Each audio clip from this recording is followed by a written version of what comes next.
Ndabaramukije mwese nshuti banywanyi bacu mukunda kandi mugakurikira amakuru n'ibiganiro dutambutsa kuri sheni yanyu imwe rudende ya Isange TV, sheni ibashikiriza amakuru ndetse n'ibiganiro biba bigezeho kandi biba vyagura amatohoza mu rurimi rw'ikirundi.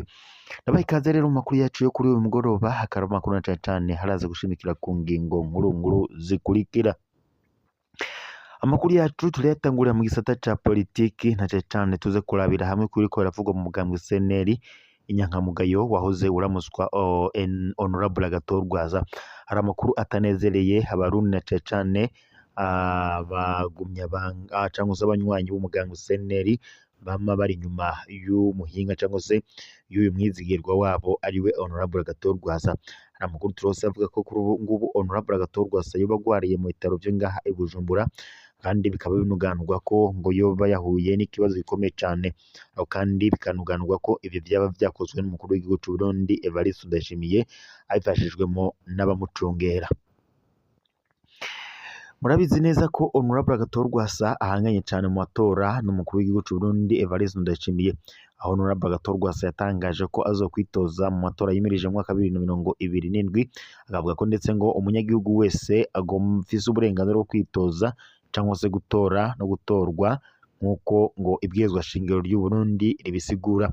Mu gihe kandi Perezida Evariste Ndayishimiye we atifuza ko Agathon yakwitoza muri aya matora kuko ashobora kuzomutsinda nk'uko vyakozwe mu mwaka w'2020, nk'uko vyakozwe nyene mu mwaka w'2020, ariko bikaza kurangira Honorable Agathon atsinze amatora. Gusa umugambwe CNDD-FDD uri ku butegetsi uyu munsi wa none ukaza kwiba amatora ya Honorable Agathon, bikarangira afasheshwe nk'uwatsinzwe kandi ariwe wari watsinze amatora. Ibi byose rero byaciye bituma haduga icuka kitari ciza hagati ya Evariste Ndayishimiye ndetse n'uyu wahoze uragoye umugambwe CNL, ndetse vyaje no gushika aho mu mwaka uheze ubwo imigambwe yiyamamazaga mu bijanye n'amatora yaba mu nama nshingamateka ndetse na nkenguzamateka, Honorable Agathon yankiwe kwitoza muri aya matora, ndetse agaca yakwa n'uburenganzira bwe bwose, aho yaciye yamburwa umugambwe CNL ugaca uragizwa Nestor Girkwishaka. Ibintu vyashabije cane Agathon, ndetse akanavuga ko ibi ari ibintu biteye agashavu cane. Ubwo yabazwaga n'ibimenyesha amakuru bitandukanye ku bijanye no kwitoza mu kiringo c'amatora yimirije mu mwaka 2027, Honorable Agathon yatangaje ko agomba kuzokwitoza muri aya matora kugira ngo nawe azohiganwe n'umukuru w'igihugu c'u Burundi Evariste Ndayishimiye. Ariko iyo Ndayishimiye yumvishe iyi nyifato ndetse n'izi mvugo z'uyu munyepolitiki w'igihangange Honorable Agathon biramushavuje cane, agaca yumva ko bazohiganwa kandi Honorable Agathon azomutsinda kuko ngo wewe ariko arakora ivyo abarundi bashaka, mu gihe Ndayishimiye we yananiwe gufasha abanyagihugu ndetse no gutorera inyishu ibibazo bihanze abanyagihugu b'u Burundi. Rero Honorable Agathon yatangaje ko azokwitoza, gusa amakuru dufise nuko kuri ubu ngubu Honorable Agathon yoba ari mu bitaro vyo ngaha i Bujumbura, bivanye nuko ngo yoba yatezwe n'abacungera umukuru w'igihugu c'u Burundi Evariste Ndayishimiye, bakaba bari bamurashe. Ni inkuru rero tuhawe n'abamenyesha amakuru bacu bari ngaho i Bujumbura, ndetse kuri ubu ngubu abanywanyi b'umugambwe CNL bakaba baraye bakarengwa, bavuga ko bagomba kwiyerera mu mabarabara bakiyamiriza ibijanye n'ibiriko birakorwa umukuru w'igihugu c'u Burundi Evariste Ndayishimiye. Reka tubandanirize amakuru yacu no mu bindi biriko biravugwa ijya n'ino hatandukanye ngaha mu Burundi, na cane cane tubabire hamwe kubiriko biravugwa mu bijanye n'ibivugwa ngaha mu Burundi. Mu Burundi hasohotse ingingo zigira ziti guha uruhusha uwo wese abishoboye kwinjiza ndetse no kugurisha igitoro mu Burundi, vyotuma kiboneka ku isoko kandi n'igiciro cagabanuka. Ivyo bikaba vyashikirijwe na Alexis Nimubona aje gisata co kumenyesha amakuru mw'ishamwe Oricom mu kiganiro yakoranye na n'imbonesha kuri yacu kw'igenekerezo ry'icenda uyu mwaka ruhesha uyu mwaka. Mu nama nshingamateka yabaye kuwa gatanu Rusama uyu mwaka, yari yatumiwemwo umushikiranganji w'igiga ca leta kugira ngo asigure icegeranyo n'ingene leta yakoresheje amafaranga yayo muri uyu mwaka nyene. Ivyo rero yabishikirije nyene ubwo yariko araganira mu nama nshingamateka yabaye kuwa gatanu Samu uyu mwaka, yari yatumiwemwo umushikiranganji w'ikiga ca leta kugira ngo asigure icegeranyo ndetse c'ingene leta yakoresheje amafaranga mu mwaka w'amafaranga wa 2025 2026. Abashingamateka bashikirije igisabo co guha isoko y'igitoro abasibishoboye nk'uko vyakozwe kw'isukari. Kuri ico gisabo rero uwo ajejwe igisata co kumenyesha amakuru nyene nk'uko yabishikirije, avuga kandi ko imbere y'umwaka wa 2022 isoko y'igitoro yari mu minwe y'abigenga kandi ngo igitoro caraboneka cane. Yabandanije amenyesha ko kuri ico gihe leta yari ifise igikorwa co gucungera ko iyinjizwa hamwe ndetse n'indandazwa ry'ico gitoro ririko rirakora neza. Yongeye kandi avuga ko abashingamateka babibonye bateba kuko ngo hari abamye basemerera ko vyokorwa nk'uko vyakozwe ku gicuruzwa c'isukari. Ico ciyumviro kandi gishigikirwa na bamwe mu biyunguruza, aho babona ko igiciro co kwiyunguruza cane cane uva i Bujumbura uja mu gihugu hagati ciyongerekanije. Alexis Nimubona yasozereye asaba ko leta yokumviriza igisabo c'abashingamateka naco ko igitoro ari kimwe mu bintu bituma ubutunzi bw'igihugu bugenda neza cane ngo bugahungabana. Naho mu yandi makuru nuko hari uwatwandikiye agira ati impembo ya CNDD-FDD ntiyoroshe. Ivyaraye bishikiye umugwizatunga Aloys Ntakarutimana watazira wa Kenya vyakwigisha benshi. Hari kw'igenekerezo rya gatatu ruhesha umwaka mu bitaro vya gisirikare Hopital Militaire de Kamenge.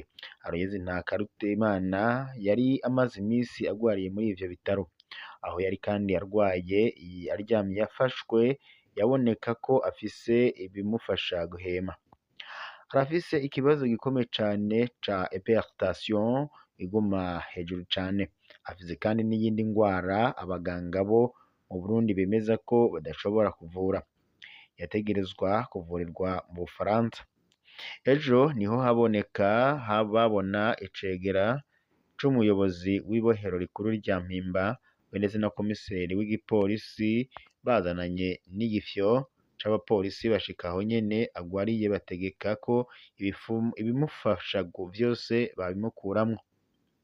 Ibi bikaba vyarakozwe ngo kugira bace bamusubiza ubutarariye mu Mpimba. Abaganga vyarabateye ubwoba, maze umuganga aca abanza gukora ibipimo vyose arabereka uko bamukuyeyo ngaho ameze. Mu yandi majambo yagize ati murabona ko uyu muntu mujanye uko ameze, ikibazo ikizoba ntimuze mubidushireko. Ni gutyo rero umugwizatunga Aloys Ntakarutimana batazira wa Kenya yaraye yasubiye mu ibohero rya Mpimba.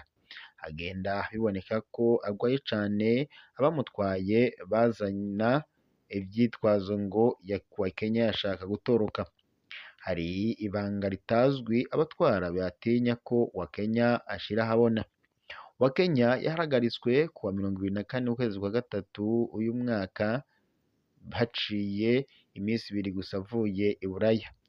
Kuwa gatatu z'ukwa kane uyu mwaka, wa Kenya yinjijwe ibohero rikuru rya Mpimba atabanje gucishwa muri parike. Mu Mpimba bisa nuko kizira kugendera uyu mugwizatunga. Umuntu wese kandi asigaye agiye kumuraba avuye telefone yiwe ica isakwa, avuyeyo telefone yiwe isakwa kandi aratumwa ko iperereza kubazwa ivyo bavuganye. Telefone y'umukozi amugemurira yama iriko irasakwa ibiyicamwo. Dosiye y'Abakenya yarakuwe muri sentare nkuru TGI ijanwa muri chambre judiciaire ya sentare Ntahinyuzwa. Wa Kenya yarigeze kuba umushingamateka mu mwaka wa 2015 gushika mu mwaka wa 2020. ubu nta mabanga namwe afise yosigura ko urubanza rwiwe ruhera muri sentare ntahinyuzwa. Igituma kandi nyamukuru nuko abatwara igihugu badashaka ko dosiye ya Wakenya imenywa n'abantu benshi. Biraboneka kandi ko hariho ibanga rikomeye cane riko ririyanyegezwa, ndetse ikintu Wakenya azi kizira ko adashobora kuvuga. Kugeza ubu rero ikizwi nuko Aloyizi Ntakarutimana batazira Wakenya yafashwe bisabwe na Perezida wa Repubulika Iharanira Intwaro Rusange ya Kongo Antoine Felix Tshisekedi Tshilombo, aho avuga ko adatahura ingene umuntu nka Ndayishimiye yagiye gushira umutahe ukomeye mw'ihinguriro ry'inzoga riri i Bukavu mu gace kagenzurwa na M23. Ikindi kizwi nuko kandi ata kintu Wakenya yubahutse gukora i Bukavu adafise uruhusha ahabwa n'abategetsi bo hejuru b'u Burundi. None iki ni igiki batinya ko ashobora kuvuga? Bizoteba bimenyekane, ariko kandi abantu babitse amabanga nk'ayo hari aho ubuzima bwabo buba bubangamiwe cane. Umwuzukuru wa Evariste Ndayishimiye biragoye cane rwose gutahura ko Wakenya ariwe ariko arakorerwa ayo mabi. Aloyizi Ntakarutimana batazira Wakenya ni umuntu yegereye cane umuryango w'umukuru w'igihugu. Abegereye iyo miryango ibiri bavuga ko bari abantu bagendanira cane ku rugero rudasanzwe. Imanza z'imiryango bazimaranira, umwe wasanga ari pare canke marene w'umwana wundi. Bari abantu bafatanye cane kandi bikomeye. Aloyizi Ntakarutimana batazira Wakenya si uwo ari we wese mu ntwaro ya CNDD-FDD. Ni umugwizatunga yamye atonye kuri iyo ntwaro kugeza naho ayibera umushingamateka. Iyo ageze ku rugero kandi rwaho n'iperereza rimukotera amazu, yagize amasoko akomeye ndetse no mu gisirikare. Vy'ukuri rero si uwasanzwe muri iyo ntwaro. Umwe mu begereye umuryango wa Wakenya ari ku mugabane wa Amerika yagize ati: ibiriko birashikira Wakenya bikwiye kubera icigwa batari bake muri iyi ntwaro ya CNDD-FDD. Buriya Wakenya ahamagara Ndayishimiye ngo sogo, Ndayishimiye nawe ahamagara Wakenya ngo mwuzuku. Muca mwumva rero urugero rw'ubucuti bariko, ariko kandi wumvise ibi bintu bamushirako wokumirwa. Ubu baramushirako ngo arafise pasiporo y'u Rwanda, ngo aragendera mu Rwanda, ngo yakoranye cane na Makenga wa M23. Wakenya ni umuntu ata kintu na kimwe yokubahuka gukora adasavye uruhusha abategetsi bo hejuru mu Burundi. Vy'ukuri nta na kimwe yokubahuka gukora.